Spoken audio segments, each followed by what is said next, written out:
History loves irony. World War I started in Sarajevo with a sandwich and an archduke.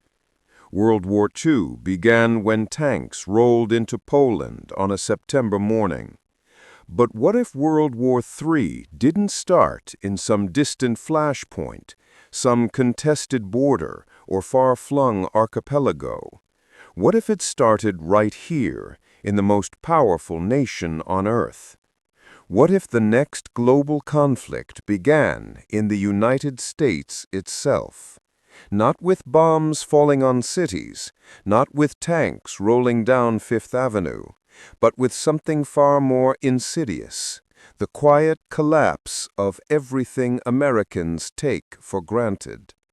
This isn't science fiction, it's strategic logic. The setup is deceptively simple. The United States, spending $997 billion in defense in 2024 alone, commands 37% of global military expenditure. NATO allies add another $454 billion, bringing the Western alliance to roughly 55% of worldwide military spending. America exports 43% of the world's weapons, operates 800 military bases across the planet, and fields the most technologically advanced armed forces in human history. On paper, attacking the United States directly is military suicide. But modern warfare doesn't read from paper. It reads from server logs, power grids, and the fragile networks that keep 330 million people fed, connected, and reasonably convinced that civilization will continue tomorrow. The first shot wouldn't be fired. It would be a keystroke, a line of code, a carefully orchestrated cyber attack targeting not military installations, but the 16 sectors of critical infrastructure that the Department of Homeland Security has identified as the nervous system of American society. Energy, communications, financial services, transportation, water systems, healthcare. The attack would cascade.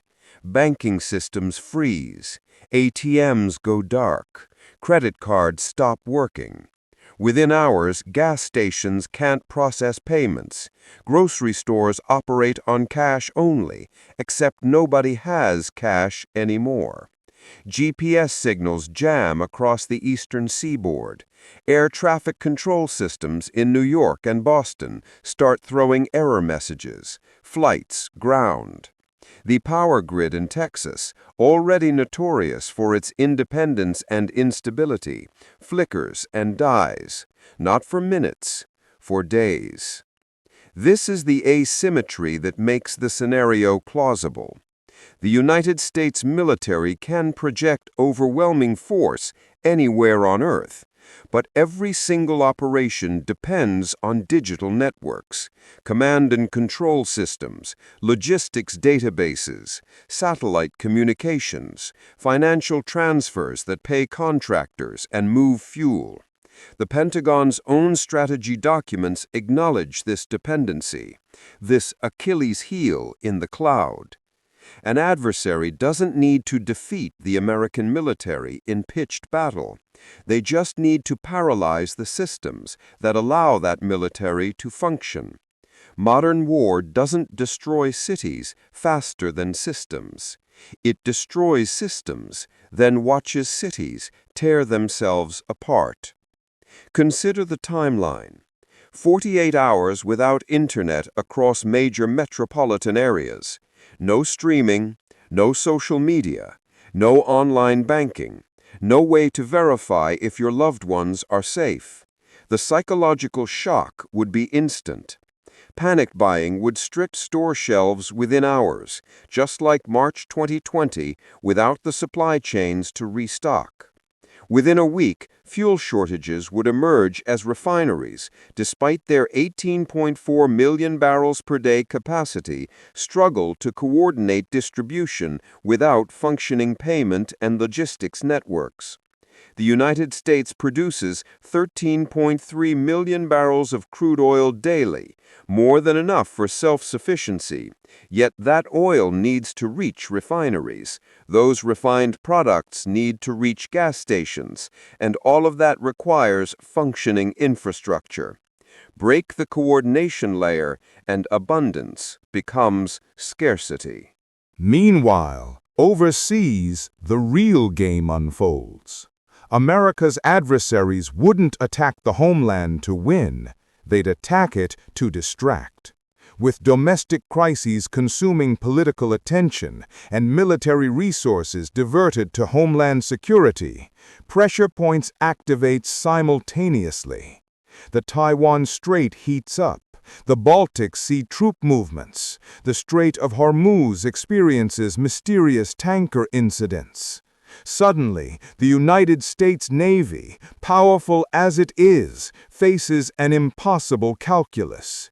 Defend Europe, the Pacific, the Middle East, and American coastlines simultaneously.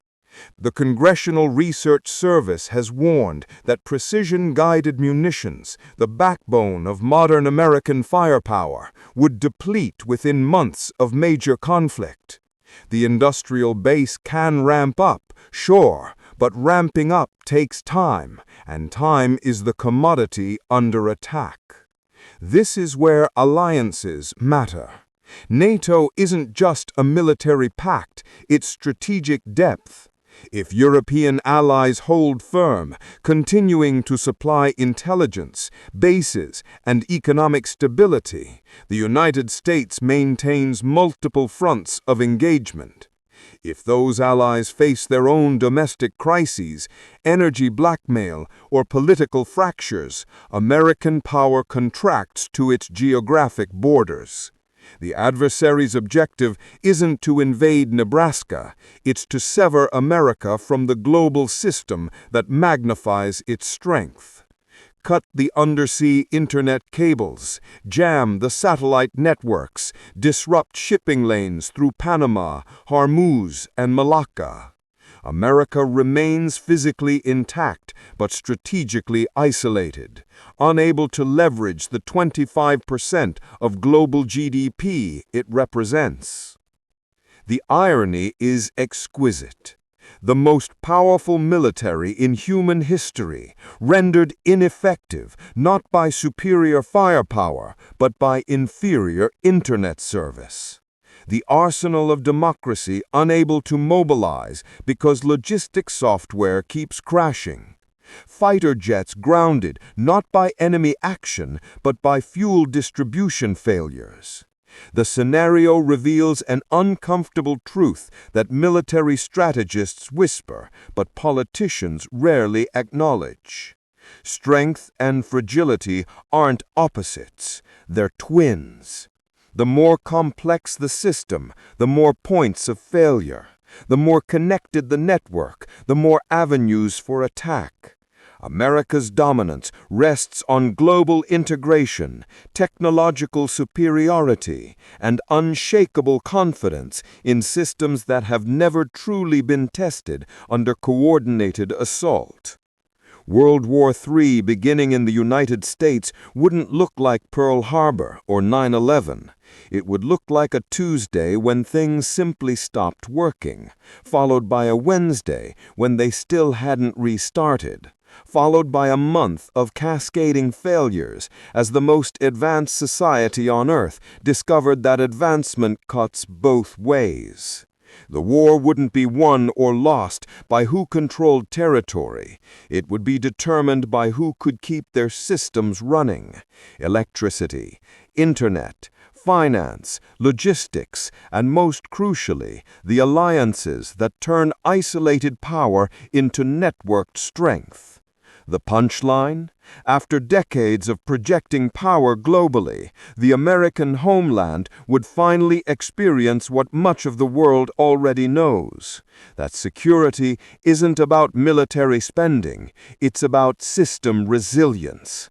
And judging by the Department of Homeland Security's own assessments and the Pentagon's strategic warnings, that resilience has been mortgaged for convenience, efficiency, and the comforting illusion that technology means invulnerability. Turns out, the most powerful nation on Earth is also potentially the most vulnerable, dependent on invisible infrastructure that could vanish with the right sequence of ones and zeros. So what happens when World War III begins in the United States? The answer is simultaneously terrifying and banal. Not explosion, but paralysis. Not conquest, but confusion. Not defeat, but dysfunction. And somewhere in a bunker or situation room or probably just a regular office building with decent coffee, military planners will finally have to answer the question they've been avoiding. What good is spending $1 trillion on weapons when the real battlefield is the network infrastructure nobody thought to properly defend? If that doesn't keep you up at night, congratulations on your excellent internet connection. Let's hope it lasts. Don't forget to like, subscribe, and maybe invest in a generator. You know, just in case.